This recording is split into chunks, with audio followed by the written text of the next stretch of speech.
Awonyo tetulina nnyo ebigambo bingi. Bannange anti Adija sirina bingi byakwogera naye olw'essanyu eringi ndowooza nkaabyewo bukaabi.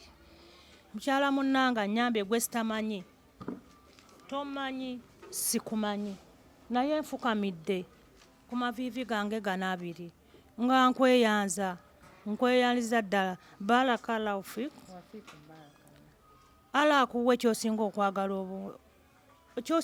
ku nsi kuno ala akutukwere obulamu osigale ng'okyayamba abalala abanajja n'ebizibu ng'ebyange neeyanziza neeyanzeege sina kyala kyonna munaye kyakumuwa naye mweyanziza ala amumpeere ekisingako ki. Bakyala bannange mwenna abali eyo nga bwe mundaba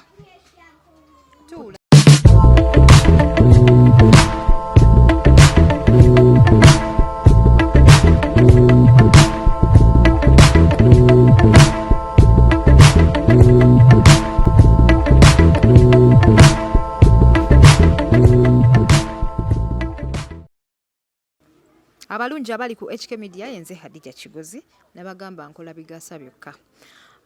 Njagala okubebaza nti mwebalenyo okutulaba, mwebalenyo okusubscribinga, mwebalenyo okutugoberera. Bw'oba oli mpya ku channel eno nyiga akagamba ako ka subscribe okubeera ngo joininga show.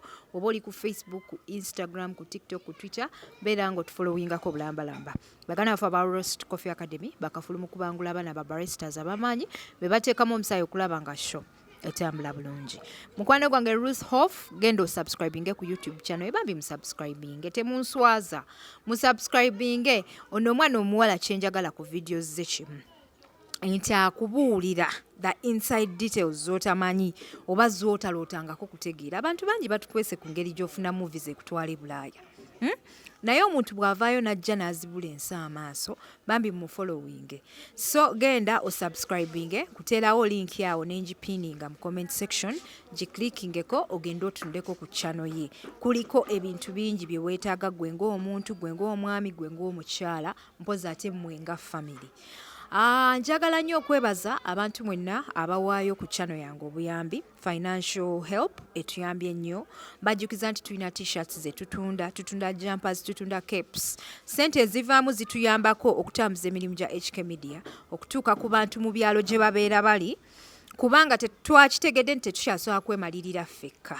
Obeerako ne weeyagala okugenda omuntu wakuyise alina obuzibu bamukwatira omwana ali mukono ovuga emmotoka nnene weetaaga amafuta mangi so twasazeewo obutabakaluubiriza bagamba nti mutusondereko naye bw'otugulako jampa bambi oba osapootinze koza amagoba agavaamu tuba tugaza mu business ne tukyalira ku bantu abalwadde abaliko obulemu abakyala bannamwandu abakyala abeetaaga obuyambi abakyala abakadde poza ate n'abaami ne tubeera nga tubatuukako ne tusobola bajjako interview ne tubawaayo ka upkeep omuntu ajja ng'ayina ebizibu ng'ayina ennaku Jona omuntu ajja ng'ayina ennaku ng'ayina ebizibu nga kwegamba tafaananika nga naye tosobola kumala gamuleka awo nti noveewo tolinako omuwadde olw'okuba omuwadde platform omuggyeko interview. So sometimes tuteekamu naffe omukyala ng'ono n'ajja okukulaba n'akaabira ennaku n'omutunuulira n'okaaba amaziga ne weevaamu ekizike naye kati ebizike ogenda biwa abantu buli kanaku nedda tosobola bibawa oba weetaagako support ey'enjawulo. Banaye tubasaba mutuguleko jumpers zino mutuguleko t-shirts mutuguleko capes. Abantu abali e Bulaaya emitala w'amayanja abali e Dubai UAE abali mu Gulf countries ng'olina gw'oyagala okugulira osobola okututuma ne tumusindikira owa boda jampa nemutuukako esweta maama wo mu kyalo empewo n'erema mufuuwa osobola tugulako t-shirt tulina ezirina high quality tulina eziri medium ne tubeera n'eziri light just ze tugabira obugabizi abantu bafanzi baffe. So bw'oba tuguzeeko jampa mukwano ojja okuba okoze kyamaanyi nnyo. Noonyaako ku namba y'essimu gy'olaba wammanga ate twongere okuba nga tukola emirimu emirungi egigasa eggwanga. Ndina omukyala ono omukyala alugaba eyajja nga akaaba amaziga nga tunyumiza ku mwana we Gwebaliira mu kyalo aba culture ey'Abamulya Asooka. Nalaba abakyala bangi mu comment section olw'okuba yagamba titwatuuka embaale ne tuyingira munda okumala 2 hours. Ne mugamba owaayiriza abagishu, oyo omukyala awaayiriza abagishu. Omukyala teyagambako nti n'abagishu be baali omwana. Jona, wakiwulirako? omukyala teyagamba nti abagishu be baali omwana naye yagamba twatuuka embaale ne tuyingira munda bayinza efamire saagamba nti abagishu bonna naye nagamba omusajja eyampasa famire ye bwe bwali obuwangwa bwe Mwebalenyo naye saagamba nti abagisu bonna nedda ekyo bankwata bubi ekyo bansoma ndowooza omulaba yeeyogeredde nsanyusa okukulaba naye nsanyusa okusanga ntadijja gyendi bwe nti antadijja ndi bulungi antadijja leka samuna batolwadde amunanga oba oli bulungi njagala okwebaza omukyala teyangambye kwogera linnya lye ali mitala w'amayanja eyo eyavuddeyo bambi nayimirira wamu ne mukyala munnaffe akapapula kano kakutte ye receipt jona akapapula kano kenkutte ye receipt y'ennyumba amusasulidde emyezi 5 emitwalo 5 so agenda kusasula kukitegeeza asasuddeko ebbanja lye bamubanja emyezi 3 mpozi ate namusasulira n'emyezi 2 mu maaso abeere ng'asobola okuba nga yeebaka mu nnyumba. Njagala okwebaza mukwano nti webale nnyo y'ensonga etuleese wano olunaku olwaleero twagala tutegeere omukyalo ono kikyazaako oluvannyuma ng'amaze okufunayo ssente zigenda okumusasulira emyezi bwe ginaggwako agenda kubeerawo atya. Tugenda kukolawo emirimu egy'okuyigiriza abakyala okukola liquid soap ng'osobola okugula ebintu ne weekolera sabbuuni ne weekolera shampo nga tubayigiriza nga tubawa free lessons. That is our next project. Era omwaka ogujja tugenda kubeera tukigira nnyo tugenda kubeera tukyenfasayizinga nnyo nnyini ddala tubeere nga tuyigiriza abakyala okukola emikeeka bagitunde tuyigirize abakyala okwekolera kubanga titugenda kujjanga ku HK Media buli kaseera mukaaba amaziga kubanga mulimu abamu abafuna omukisa ne mubeeramu abamu abatafuna mukisa kati ng'omukyala ng'ono afunye rent naye kati emyezi bwe giggwako agenda tandikirawa okitegeera so gwe wenna ali ku HK Media nkujjukiza nti bw'oba olina omuntu yenna gw'oyagala okuyamba mu mbeera ng'eno wuno omukyala mukulu talina asobola kutandikira kuba kyeyo. Nalaba luli omukyala yagamba bunno omukyala mumutwala akuba ekyeyo mukyala gwe genda okole. Omukyala omukulu ng'ono ali myaka gya maama wange tayinza kugenda kutandika kuba kyeyo. Gwoyinza okuba oli lake wafuna omulimu mu Saudi Arabia nga munno tali lake naye bw'oba osobola okumuyamba n'omufuula omuntu n'omukwatirako ffe tukomawo ne tubalambula ne tulaba batuuseewa. Si bintu byakukuwa kintu n'ogenda bakuwadde ekintu n'ogenda eyo n'obeereyo no relaxinga. Ffe we tunajja ku mulimu gwo gwe watulaga nga toliiwo nga tokyakolerawo mukwano tugenda kukuleetera poliisi. Si kyo Jona. Tuba tugenda kuleetera poliisi kubanga tetwagala kuyamba bantu batumalidde obudde tulowooza nti tulina kye tubayamba ate nga tulinga ng'abeekubajje. Okitegeera mukwano so bw'ojja ku HK Media n'osaba ku buyambi n'obufuna mukwano kola. N'abakyala abalala abandaba bansindikira messages mukole bakyala kubanga bw'ojja n'osaba obuyambi ne babukuwa ne tukutandikira ekyokukola ate ne tusanga mu weeks 2 oba mu myezi 2 nga tokola mukyala tugenda kuleetera poliisi. So inbox muzisindike nga mwagala mujje wano mutubuulire stories zammwe mufune obuyambi obuli necessary naye ate mubutwale nti ensonga.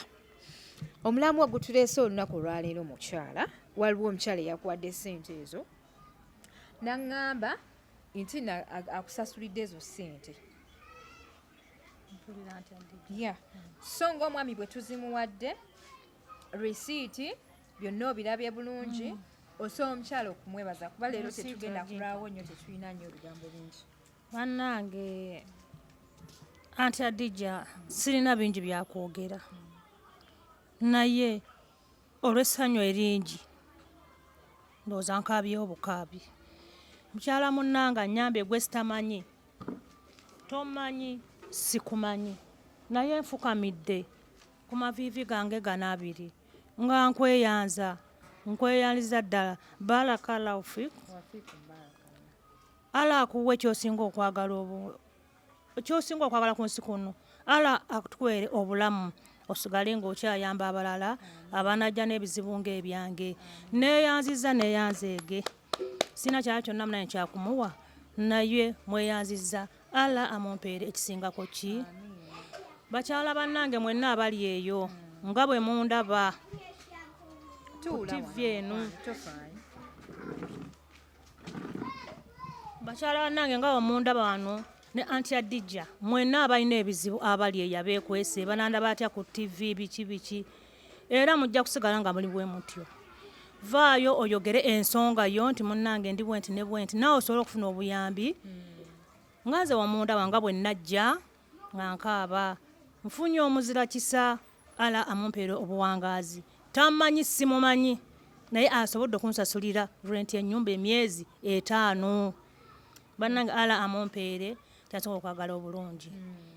Era neyanzeege naye nabo mbadde nkyasaba nti Adija eza rent nzifunye naye nkyayagalayo ka kapito. Nkyanoonyayo ka kapito. Sirina mulimu nga bwe nakugamba. Naye kati apparently okyayoza ngoye bwe kiri. Tubadde tusaba okwatiremu twongere okusaba abantu bakuyambe. Watugamba oyagala fridge, oyagala kutunda byakunywa. Omulimu gwensinga okutegeera gwe gwa fridge.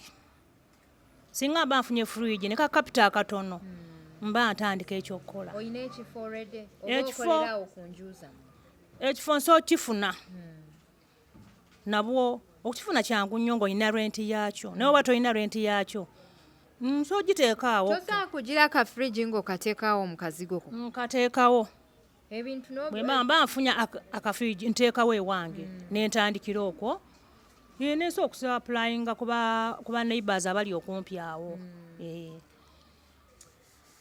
Bakyala tuyambagane tunyigangane emitima mu life experiences and adventures. Tetugenda kulwawo olwaleero tuzze okwebaza abantu mwenna abawaddeyo ku channel yange.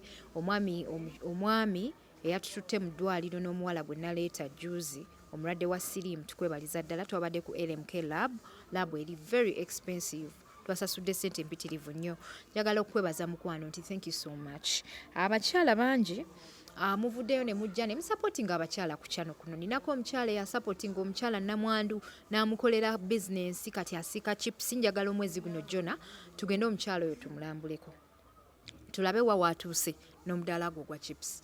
So twagala okubebaza nti Mwebalenyo okutulaba. Abantu abansindikira messages nga sinaba kuziddamu banja baddamu naye lwakuba nti olukalala lw'abantu abansaba obbakyaza nalwo sometimes lubeera luwanvu. Naye nga bambi Mwebalenyo contributinga ku YouTube channel eno, Mwebalenyo okutusupportinga. Abagagga abatulaba musobola okugulayo jumpers z'abantu ng'abantu 100.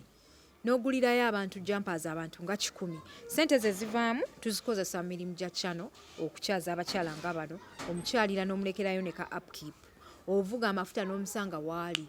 So gibeera gituyambako okutambuza emirimu. Tetwagala kujja tubagambe banaye mutuweeyo ku ssente. Muyinza Jona bayinza otutuuka ekiseera ne batulangira ne bagamba kakyano nno akamwewaza ffe twakamuzimbira. Nga tukozesa HK Media logo. So ojambala enkofiira ngenda bambaliramu ndoza next weekend Jona. Naawe obambalire mu kituufu. Tubambaliremu mulabe bwe tunekanikena so that you can buy. Neyanzanyo mwena abaze mugundi mu inbox yange nga you're making inquiries about the jumpers, the t-shirts, the capes. Inti thank you very much. Naye bambi mugule. Temukoma kukubuuza kokka mugule. These are quality jumpers. Nyizo okugamba nti jump emu ya $10,000 noga bannange ebintu byali gya biseera. Naye ng'ekintu kyekuguza naawe okolaki? Okiraba. Anyways, ngenda kubamba sibula mbajjukiza nti mwongere okusubscribinga, mwongere okutufollowinga. Financial help yo tugyetaagira ddala mu mirimu gyaffe egya charity. Twasalawo okubagasa tetukyayagala bintu bya kukyaza bantu kwogera anyhow. Si bwe kiri Jona? Mwaka kati mulala. Our year is just starting. Yeah. So ngenda kubasibula olunaku olwaleero nga mbeebaza mwenna bw'oba oli mpya ku channel eno bambi subscribinga tujja kubeera basanyufu nnyo. Yenze HK Media Hadija Kigozi mweraba.